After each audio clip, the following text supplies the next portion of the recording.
Mbah Wiryo, seorang kakek tua pensiunan yang tinggal di kota Solo, yang diusir dari sebuah kantor karena dianggap memakai ijazah palsu. Awalnya Mbah Wiryo ingin mendaftar magang sebagai senior konsultan untuk mengisi hari tua. Tapi ia justru dicaci maki bahkan hingga didorong dan ditarik paksa keluar dari kantor tersebut.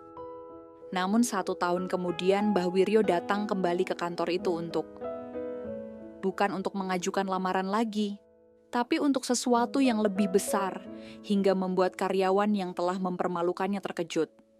Apa yang akan dilakukan Mbah Wiryo? Penasaran bagaimana ceritanya? Langsung saja kita simak cerita ini. Dan jangan lupa subscribe, share, dan like channel Okti Story. Silahkan komentar pendapat kalian ya. Sebuah sudut kota Solo yang tenang. Tepatnya di sebuah gang kecil yang rindang oleh pohon jambu dan bayang-bayang pepohonan tua, tinggal seorang pria sepuh bernama Mbah Wiryo. Usianya telah melewati angka 75, namun sorot matanya masih tajam seperti anak panah yang belum kehilangan arah. Rambutnya memutih seperti kapas, terurai halus di kepala, dan menambah kesan bijaksana pada wajah keriput yang menyimpan banyak kisah. Ia tinggal di rumah peninggalan orang tuanya, rumah joglo sederhana berdinding kayu jati yang sudah berusia puluhan tahun. Halamannya tak luas, tapi penuh dengan tanaman perdu dan beberapa pot anggrek yang dulu ditanam almarhumah istrinya Sri. 5 tahun sudah Sri pergi, namun kehadirannya masih terasa di setiap sudut rumah. Di kursi rotan yang kosong di beranda, pada kain batik yang terlipat rapi di lemari, dan pada secangkir teh hangat yang kini selalu hanya diseduh untuk 1 orang. Hari-hari Mbah Wiryo berjalan perlahan, namun tak pernah kosong. Ia membaca koran setiap pagi, ditemani lagu keroncong dari radio tua yang selalu setia bersuara pelan. Ia menulis catatan-catatan kecil di buku usangnya, tentang ekonomi, tentang strategi bisnis, tentang kehidupan. Kadang, ia duduk berlama-lama di bangku taman dekat alun-alun, memperhatikan anak-anak muda lalu lalang, tertawa, berkejaran dengan waktu yang tak mereka sadari begitu cepat berlalu. Meski tubuhnya renta, pikirannya tak pernah beku. Ia masih sering berdebat dengan dirinya sendiri tentang tren ekonomi global, tentang perubahan pasar, bahkan tentang kebijakan pemerintah. Otak ini belum rusak, gumamnya sambil tersenyum kecut di depan cermin. Tapi di balik senyuman itu, ada rasa sepi yang mengendap. Ia merasa seperti buku tua yang belum habis dibaca, namun mulai dilupakan di rak yang berdebu. Satu pagi, saat hujan turun tipis dan kabut menyelimuti kota Solo, Mbah Wiryo membaca sebuah iklan kecil di pojok bawah koran. Dibuka, program magang senior konsultan. Kami mencari sosok berpengalaman untuk berbagi ilmu dan menjadi mentor generasi muda. Untuk Anda yang ingin terus berkontribusi tanpa batas usia, PT Cakrawala Nusantara, Konsultindo jantungnya berdetak lebih cepat. Ia membaca ulang iklan itu 2-3 kali. Tak ada batas usia, tak harus menjadi karyawan tetap, hanya berbagi ilmu, seperti secercah cahaya menembus kabut, semangat lama yang nyaris padam mendadak menyala kembali. Ia terduduk diam, tangan gemetar memegang koran. Lalu ia berkata lirih, nyaris seperti doa. Mengapa tidak? Aku tidak ingin hanya duduk menunggu ajal. Aku masih bisa, aku harus berbagi. Hari itu juga, ia membuka kembali lemari lamanya, menggali dokumen-dokumen tua, ijazah dari tahun 1974. Hari yang dinanti pun tiba. Pagi itu, Solo masih diselimuti embun. Matahari malu-malu menyibak tirai awan, dan jalanan mulai ramai dengan deru kendaraan. Di sudut rumah joglo yang hangat, Mbah Wiryo berdiri di depan cermin, mengenakan setelan jas abu-abu yang warnanya sudah mulai pudar. Jas itu dulu dibelinya 3 dekade lalu untuk menghadiri konferensi di luar negeri. Dan hari ini, ia mengenakannya lagi, dengan dada tegak dan harapan menyala di dalamnya. Ia menyelipkan map coklat lusuh ke dalam tas tangan kulit, yang mulai terkelupas di sudut-sudutnya. Di dalam map itu, tersimpan ijazah dari tahun 1974, surat-surat pengalaman kerja, clipping koran tentang seminar tempat ia pernah menjadi pembicara. dan sepucuk surat lamaran yang ditulis tangan dengan hati-hati. Dengan langkah perlahan tapi pasti, ia menaiki bus kota menuju gedung kantor perusahaan itu, PT Cakrawala Nusantara Konsultindo. Gedung tinggi berlapis kaca biru yang berdiri mencolok di tengah kota, megah dan modern, jauh dari nuansa tempat-tempat yang pernah ia kenal. Sesampainya di lobi, Mbah Wiryo berjalan ke meja resepsionis. Seorang perempuan muda berseragam biru menyapanya dengan senyum kaku. "Selamat pagi, bisa saya bantu, Pak?" Tanyanya menatap bingung ke arah kakek tua itu. "Saya Wiryo Kusumo. Hari ini saya ada jadwal wawancara untuk program magang senior konsultan." Senyum resepsionis sedikit kaku, tapi ia tetap bersikap sopan. Meski dari sorot matanya jelas terlihat kebingungan. Ia memencet tombol intercom. "Silakan duduk sebentar ya, Pak," katanya akhirnya. Beberapa pegawai muda yang lewat memperhatikan Mbah Wiryo dengan pandangan heran. Sebagian bahkan berbisik pelan, menahan tawa. Ada yang mengarahkan kamera ponselnya diam-diam. Tak lama, seorang pria muda dengan kemeja putih ketat dan ID card tergantung di lehernya datang menghampiri. Ia tampak terburu-buru, membawa tablet digital dan earphone yang masih menempel di salah satu telinganya. "Pak Wiryo ya, silakan ikut saya ke atas." Mereka naik ke lantai 2 dengan lift yang senyap, tanpa banyak percakapan. Setibanya di ruang wawancara, pria muda itu bernama Dimas, staf HRD, menyilakan Mbah Wiryo duduk. "Silakan Pak, CV dan dokumen pendukungnya." Dengan tenang, Mbah Wiryo membuka mapnya dan menyerahkan dokumen satu persatu. Dimas melihatnya sepintas, lalu membuka lembaran ijazah. Ia terdiam sejenak, lalu mengernyit. "Ini, apa ya Pak?" "Itu ijazah saya, dari Fakultas Ekonomi tahun 1974. Zaman itu belum ada logo hologram, tapi itu asli. Saya lampirkan juga beberapa." Dimas mendengus. Ia menumpuk kertas-kertas itu kasar ke meja. "Pak, mohon maaf, tapi ini bahkan tidak terlihat resmi. Formatnya aneh. Bisa saja ini dibuat di pasar loak.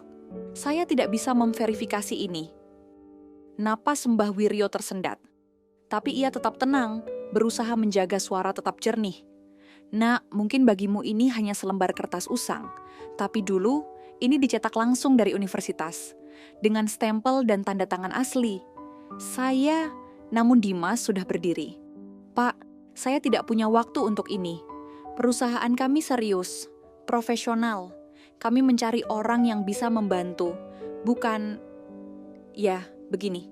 Ia mengibaskan tangan ke arah dokumen-dokumen itu, lalu memandangi map lusuh milik Mbah Wiryo, seperti benda asing.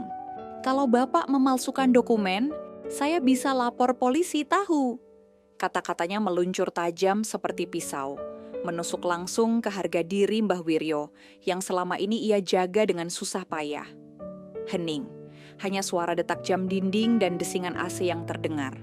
Lalu Dimas berteriak, "Satpam! Tolong bantu orang ini keluar, jangan sampai masuk lagi." Beberapa menit kemudian, 2 satpam datang, tampak bingung dan canggung. Mereka tak berkata banyak, hanya menggamit lengan Mbah Wiryo dan menuntunnya keluar.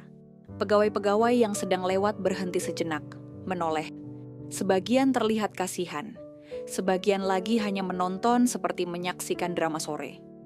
Di luar gedung, di bawah langit yang kini mulai mendung, Mbah Wiryo berdiri diam. Ia menatap ke arah bangunan tinggi berlapis kaca itu. Matanya basah. Tapi bukan karena hinaan tadi, bukan karena ditolak. Melainkan karena kesadaran pahit, bahwa waktu telah menghapus tempat untuk orang sepertinya. Namun ia tidak menunduk. Ia menegakkan kepala. Ia bukan penipu. Ia bukan beban. Ia hanya seorang manusia yang masih ingin berarti. Tanpa berkata sepatah kata pun, ia melangkah pergi. Langkahnya pelan, tapi tak ragu. Ada luka yang ia bawa hari itu. Tapi juga ada kebanggaan yang tidak bisa dirampas siapapun. 1 tahun telah berlalu. Musim hujan datang lagi, membawa aroma tanah basah dan kenangan yang tak kunjung lapuk. Pagi itu, Solo masih dibasahi gerimis tipis. Di antara rimbun daun dan riuh kendaraan yang tergesa, Langkah seorang pria tua perlahan menyusuri trotoar. Mbah Wiryo, rambutnya makin memutih, tapi wajahnya tak lagi suram. Ada sinar lembut yang tak terlihat setahun silam. Sebuah damai yang lahir dari waktu dan keteguhan hati. Saat ia melewati jalan tempat gedung PT Cakrawala Nusantara Konsultindo berdiri, langkahnya terhenti. Sebuah banner besar berwarna merah tergantung mencolok di pagar. Dijual, hubungi, langsung pemilik, lokasi strategis, gedung lengkap Mbah. Wiryo berdiri menatap gedung itu lama. Ia tersenyum pelan. Bukan senyum sombong, bukan pula penuh dendam. Hanya senyum seseorang yang mengerti bahwa waktu punya cara sendiri untuk menunjukkan siapa yang bertahan.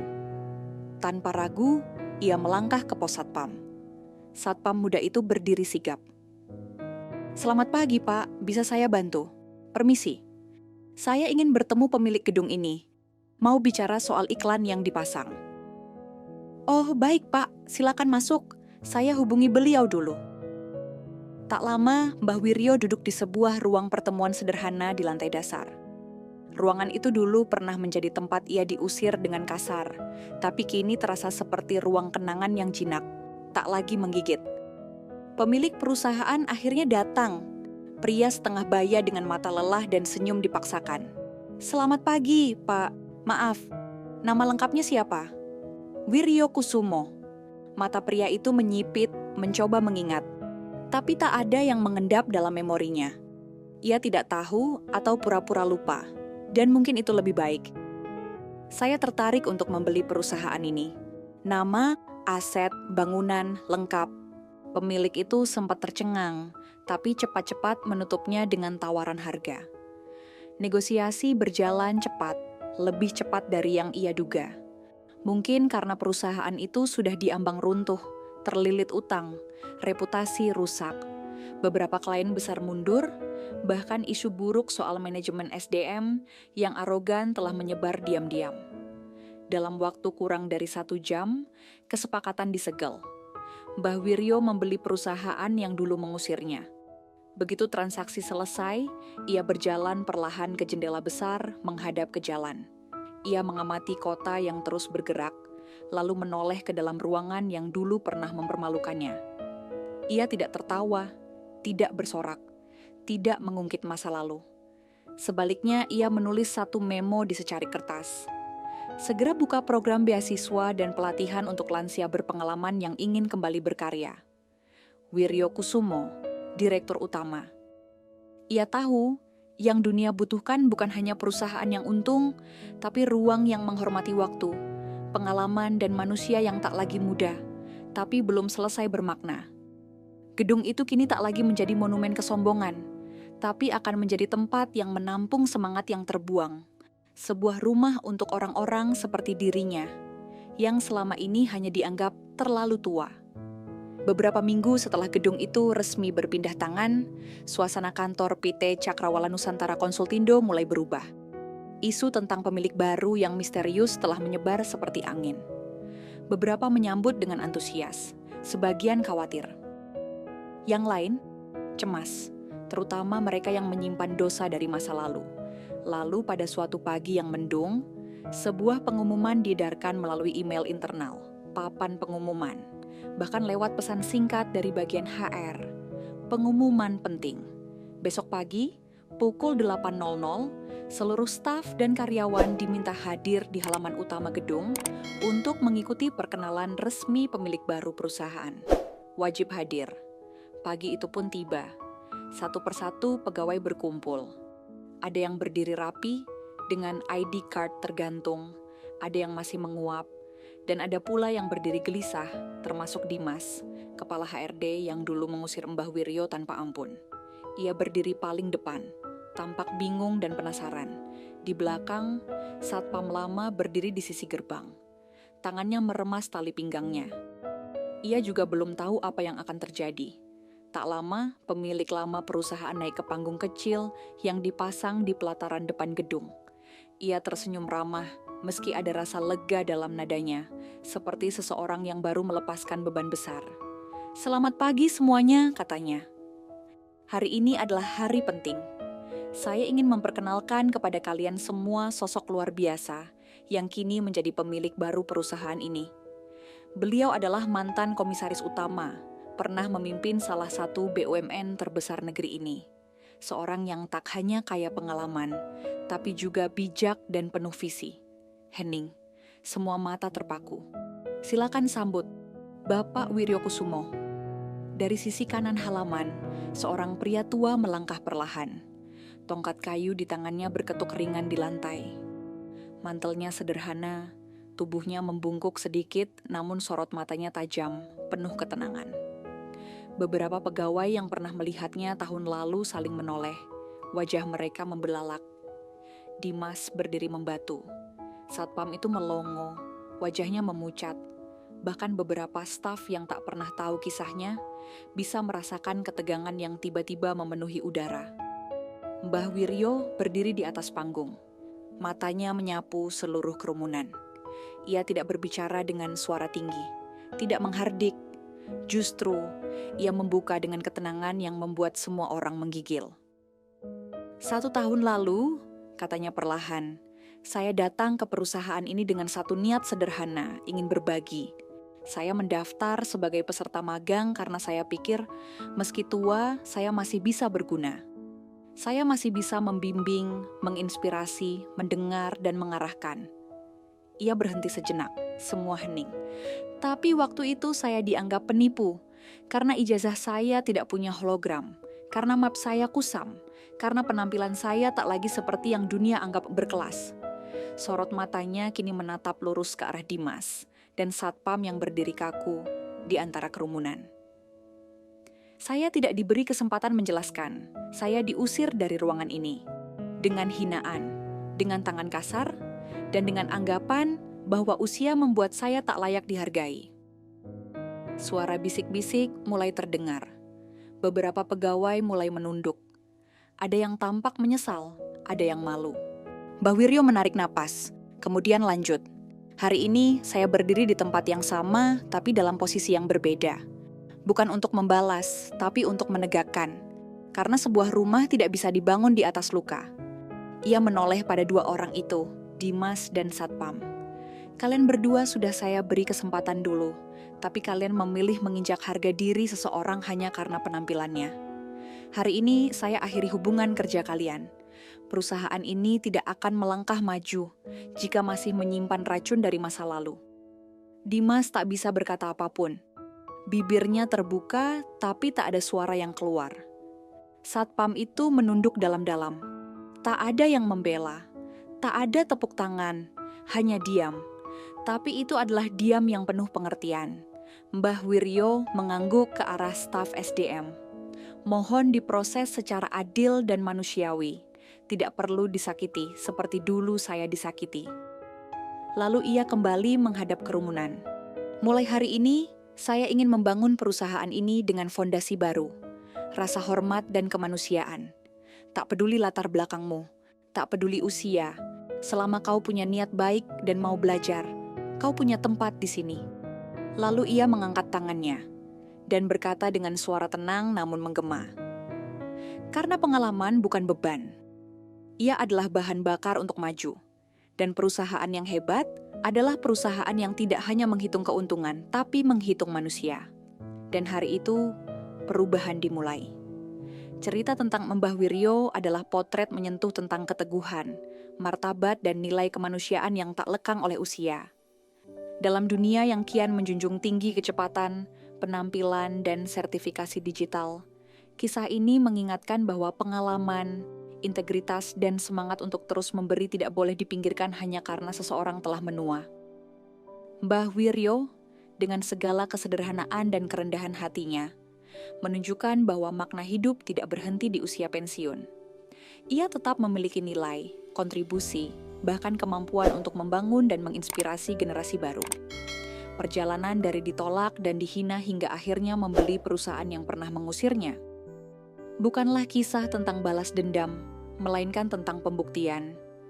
Bahwa harga diri tidak ditentukan oleh penampilan, dan bahwa kemuliaan sejati adalah saat seseorang tetap memilih memaafkan, lalu membangun ruang baru untuk orang-orang yang senasib dengannya. Dari kisah ini, ada saran penting yang patut direnungkan baik oleh individu, perusahaan, maupun masyarakat secara luas. Dunia kerja perlu lebih inklusif terhadap usia. Kita harus belajar untuk menghargai kebijaksanaan para lansia, bukan hanya memandang pada kemasan dan teknologi. Perusahaan yang besar bukan hanya mereka yang muda, cepat, dan canggih, tapi juga yang mampu menampung pengalaman, mendengar suara yang tertinggal, dan memberi tempat bagi mereka yang dulu dianggap tak relevan. Di sisi lain, generasi muda pun perlu belajar dari kisah ini. Untuk tidak cepat menghakimi, tidak menertawakan yang berbeda, dan untuk memahami bahwa jalan hidup selalu berputar. Karena apa yang terlihat usang hari ini bisa jadi adalah fondasi dari keberhasilan esok. Kisah Mbah Wiryo adalah pengingat bahwa selama seseorang masih ingin belajar, berbagi, dan berarti, ia belum selesai.